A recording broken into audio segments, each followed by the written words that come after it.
What's up, guys? Welcome back to the channel. We are continuing on our Birthright domain review series here, and we're continuing on with the domains of the Heartlands.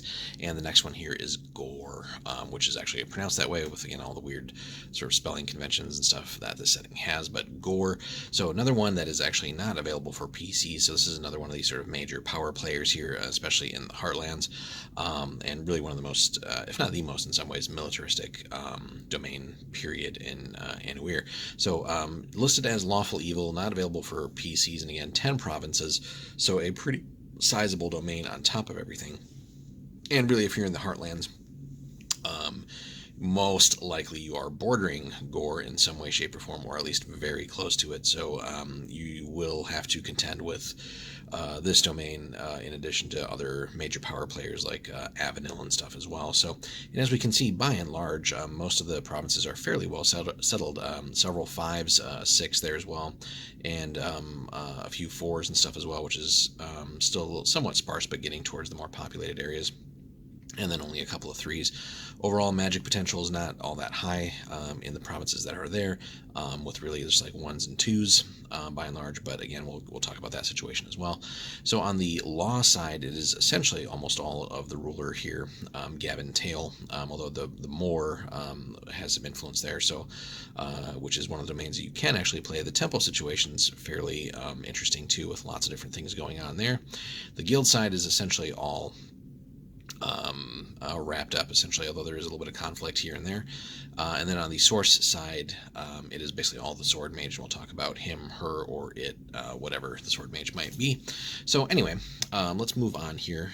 So the law, so Gavin Tail, that would be the ruler that you'd be dealing with currently. The Baron of Ghoere owns the majority of the kingdom's law, and really a vast majority, although again, the Moor of the kingdom directly to the north also controls a small piece, which basically keeps Ghoere in some sort of disarray just to help him, or prevent him from getting too powerful and consolidating things to the point where he's really going to like launch military campaigns against some of his neighbors. And similarly, when we get to the Moor, you'll see that Gavin Tail has a little bit of influence there as well. So those two are generally always at odds. But again, we'll cover that a little bit more when we get to Morid. The temple side, so the militant order of Ghoere dominates the temple holdings in Ghoere. So you know, unsurprisingly, one of the most militant temples and gods here is the dominant religion. Big surprise there. Which, yeah, reflects the ruler's warlike ways. Yet the Baron does pay service to a church called Halen's Aegis as well, and the upper class recently has become taken with the life and protection of Avanile. And we'll cover some of those a little bit more when we get to the end of the Heartlands, when we cover the sort of physical domains as well. On the guild side, we have Ghorean Hirieli, or Hiriele. So he's a level 5 thief, Anuire bloodline, minor, but 20 is not too bad, but he is listed as chaotic evil. Controls most guild activity, however. Morel, Lanneman of Morid, and Gilder Killian of Endir, and we'll cover him in more detail coming up in a video. Killian is also sort of like someone you're going to have to contend with on the guild side, pretty much all over the Heartlands. Remain unwilling to let the Baron's puppet Gilder control all Ghoere's lucrative holdings. So really, you have that kind of going on under the surface here. And again, you're not playing this domain, but it is useful to know some of the things that are going on here, especially if you might be playing some of the ones nearby that you do get to control. So especially if you were actually running Endir, you would definitely want to know about the guild situation there. So there's basically a 3-way power struggle going on that front. And then the source is all Ghoere's magic is controlled by a being called the Sword Mage, clad in a robe, and apparently it's made entirely of blades. The Sword Mage remains a true mystery, as no one has ever determined the figure's identity. So we'll be going into more detail on the Sword Mage later on when we start getting to some of these supplements and things that have come out in support of this setting, but we still have a long ways to go before we get there. So Regency, and again, this is more on the DM side, so you as the other players wouldn't necessarily need to know this or should know this, but has a fair bit of Regency accumulated and generates a decent amount as well. Has a pretty sizable treasury of 38 gold bars, but again, if you think back to our video on Avenil, right, you look at like that ridiculously large treasury, so that kind of puts this to shame, but nonetheless 38 is still pretty sizable. So though Ghoere's standing army numbers only 18 units, and yeah, only 18, the mercenaries who serve him can summon their compatriots. So basically after 2 war moves, he can basically add another 10 mercenary units. So something to keep in mind if you were to ever tangle with Ghoere, that basically he's going to add a whole hell of a lot of mercenaries to his forces. So any initial successes you might have, you're going to have to then deal with a pretty sizable wave of reinforcements, and that's before you really start spending other Regency and Treasury to straight up increase things there. So what he has currently: 3 units of archers, 3 cavalry, 3 elite infantry, 3 knights, 3 pikemen, and 3 mercenary cavalry. So pretty well balanced across all things. No artillery here, but I'm sure he can easily afford to add some of that if he wanted to start besieging areas. But nonetheless, pretty sizable and well trained as well, and really could likely summon more from the temples if needed. So the regent himself, what you would have to contend with here. So he's a level 9 fighter, major bloodline there, lawful evil, and the indomitable Baron of Ghoere. So this ruthless man drives himself to extremes in his quest for power. It remains a point of endless bitterness for him that all of Anuire doesn't consider him one of the frontrunners for the Iron Throne, but he has determined to gain it at whatever cost. In a way, he feels pleased that Borroween and Avenil have focused their attentions so on each other. It makes his path to power that much easier, but there's some realistic things in the way of that. So Tail, a man in his 50s, so he certainly has time working against him right now, but has iron-colored hair and hard face. He keeps his eyes shuttered against all surprises and emotions, so as to betray nothing of his true feelings. This tactic makes him exceedingly difficult to read and understand, and there's no predicting what he's going to do in any situation, so certainly a good poker face in politics and all things matters of state. So no matter whether he feels fierce, calm, or angry, joyful, whatever, his face wears the same expression. So someone, again, that is going to be formidable, not just militarily, and that's a very real threat, but someone that should be played up as pretty good at politics and diplomacy as well. So somebody formidable there. On the lieutenant side, so he has emulated some of his neighbors by recruiting other regents as lieutenants. However, he does recognize that regents have their own priorities, and so unblooded men and women work for him too. The most influential and capable of those is Jonathan Michael, or Michael, or something like that. A man drawn from among Ghoere's populace to serve as Baron.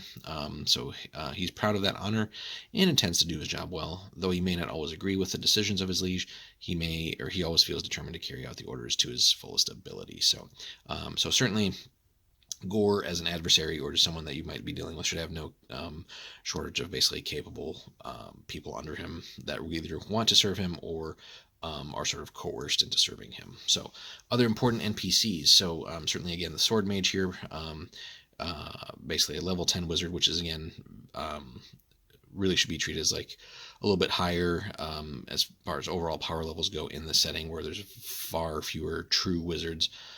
So level 10 is actually pretty significant here. So that I'm not saying like you should be changing the levels, but just understand if you're somewhat new to the setting that wizards are like real wizards are a bit of a rarity.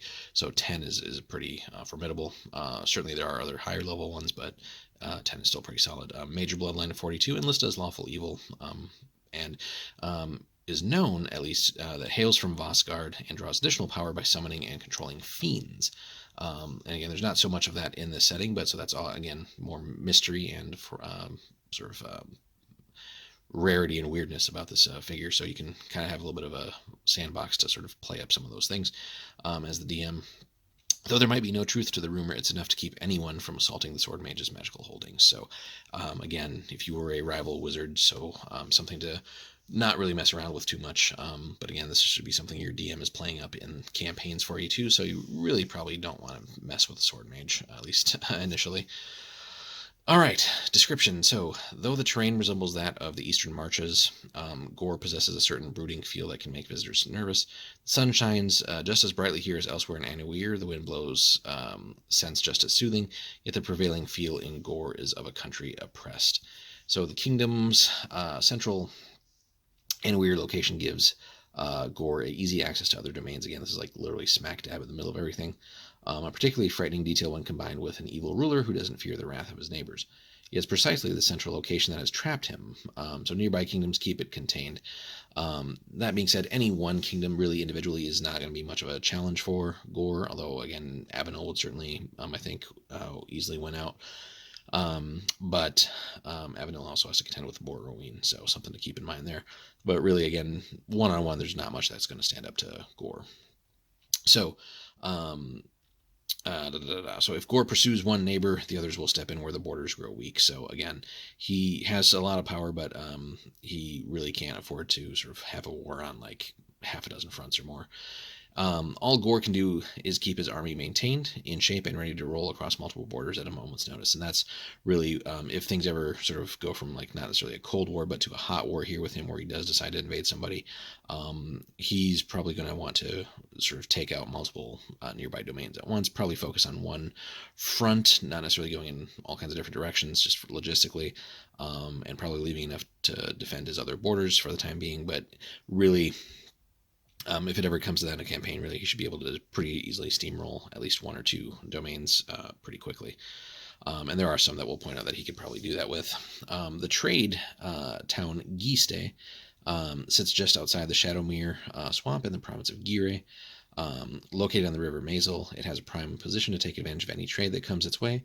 So though one might suspect Ghoere of taxing anything that comes down the Mazel, this is not the case. So his interest lies more in keeping trade flowing than collecting the few petty coins he could reap from the tax.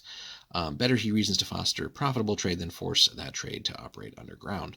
The eastern town of Giste also attracts both the best and the worst elements in the kingdom, so the scum come here to steal from merchants going home with fat purses, while good folk visit to hear news of the outside world and broaden their horizons by meeting outsiders. So some of those experiences basically cause people to leave, but a lot of them do come back. The capital is the fortified city of Belaine, and the center of the domain, and the castle Rook's Roost squats in the center of that. So basically, sort of like a pretty solid, pretty high level castle there. So if somehow things really got bad and Ghoere was actually invaded, you still have to basically take the capital, which is pretty formidable. On the trade goods side, so it produces steel, grain, and sheep. Roads cross the kingdom, and the river Mazel carries an exceptional amount of goods and gold to and from the realm. So definitely one of the major lifelines there of the economy. Allies. So for such a powerful kingdom, he has surprisingly few allies. Of course, everyone recognizes his blatant expansionist urges and refuses to deal with him on a friendly basis. The Baron has proven himself overtly untrustworthy and manipulative. So, and really to his detriment, right? He would probably get far more accomplished if he could actually cultivate some real allies, but that's not the case. Some say Ghoere had dealings with the Gorgon for some time, but no one has proof. But that could be an interesting plot hook if that were ever to come to light. Then, for the same reason, on the enemy side, because he has so few friends, he also has so few enemies. No one wants to cross him, knowing basically what his armies are capable of, and certainly you really wouldn't want to at least antagonize him until you can build up a similar amount of power. So the closest thing he has to an enemy lies to the north. Morried bitterly opposes his neighbor's expansionism, and the two have come to the brink of war several times, although I feel like others would step in because the Moor does serve a valuable purpose in kind of guarding the northern frontier.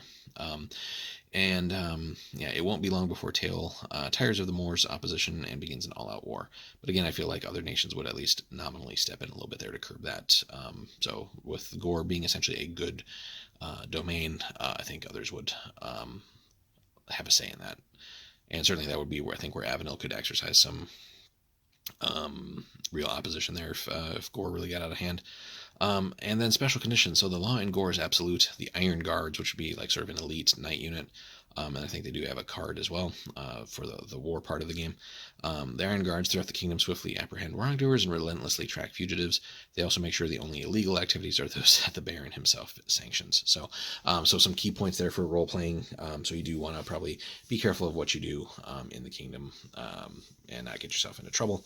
Although getting, again, sort of on good terms with Ghoere, if you were just adventuring here, could be potentially pretty profitable. And I'm sure that people who are capable of essentially like getting things done on the combat side, like warriors and other things, would probably be well received, especially in any tasks that Ghoere might set for you, again, if you were adventuring in there. And that being said, there's lots of interesting things that could happen here too. You have that central location. There's a lot of trade going on and other things like that. Certainly, some of the guild situations could be an interesting and fertile ground for adventures there. Similarly, on the temple side. But if you were a wizard too, potentially discovering any of the sword mage's sources or somehow having encounters with that particular being. Again, whether it's male, female, or whatever else, that could certainly be either a good or bad thing. But if you're playing Birthright, as far as like the domain ruling part, so again, certainly you're going to have to contend with Ghoere if you're in the Heartlands, and really you kind of want to probably stay under the radar at least until you can build up your domain to where you might not necessarily as need to be sort of afraid of his sort of military urges here, and sort of the very well trained and professional state of his army here. And again, that being said, his central location does kind of limit some of his options here, and again, time is kind of working against him. But nonetheless, this should be like a sort of an ever-present threat potentially for those wanting to sort of run domains in the Heartlands, just because again of what he's capable of, and really would be a good point to show players that despite some of the animosities between all the other domains, it might be worth sort of cultivating some sort of alliance or deal, basically, that if Ghoere invades you, you might have others come to your aid and stuff like that. So that would be well advised. So we're going to take a quick step back here just to show people again what we mean when it's kind of centrally located. So we already talked about Avenel, and Avenel is really kind of like the main contender for the Iron Throne. And Avenel does touch upon, or at least is very easily there to sort of influence nearby domains in the Heartlands and other areas too. But Ghoere really is somewhat centrally located. So it's bordering on Anuire. We'll come to them soon. We have not quite bordering on Tornin, but close enough, really. Alamier is there. The Moor is what we've been talking about here, so that's where they share their border there. Elenier has options there for expanding that way. Oserde is really probably one where he would easily expand into if he wanted, just because of the civil war going on there, so he could really play one side off the other, maybe even make that sort of a puppet domain. Rosona as well, although not really any outright hostilities yet, but nonetheless there's been some back and forth skirmishes there, and he does border somewhat significantly with 3 provinces on the Spiderfell there, so that could be one where if he wanted to actually generate some goodwill, if he ever decided to like use enough force to take out the spider himself. But that would be something sort of like major event happening there. And really, if he wanted to, he's not so far from a runway, if you think back to our southern coast domains there. And again, if he ever got through the Spiderfell or tried to swing around, he could certainly touch the other domains that are on the southern coast as well. But like I said, he's bordering on at least 1, 2, 3, 4, 5, 6 different domains here, plus the Spiderfell. So again, if he got too aggressive, some of the others could help curb him. That being said, Tornin and Alamier don't really have much in the way of standing armies. Elenier, Oserde, again, none of them are really other militaristic kingdoms. Roson is about the one, aside from the Moor, that has any decently sized army, but again, in the absence of others stepping in, he could certainly, I think, wage at least a 2-front war, but I think would eventually get worn down. But again, he does potentially have the option to kind of go a little bit wild there if he's not really checked. So as I said, something to keep in mind. So far we've had 2 not available for PC domains at the start here of our Heartland series, and again, these are some of the major power players of the former Empire, and something that you have to contend with. So let us know in the comments, guys, if you what your experiences have been with Ghoere, whether you've dealt with them on the sort of running a campaign side of it, a domain side, or if you've adventured in and around there. What have your experiences been? How has that worked out in your campaign? What's your DM been up to there? Be interesting to hear from you guys. Leave us a like and subscribe if you haven't already, guys, and we will be continuing on our series here as we work our way through the Heartlands domains. Thanks for stopping in.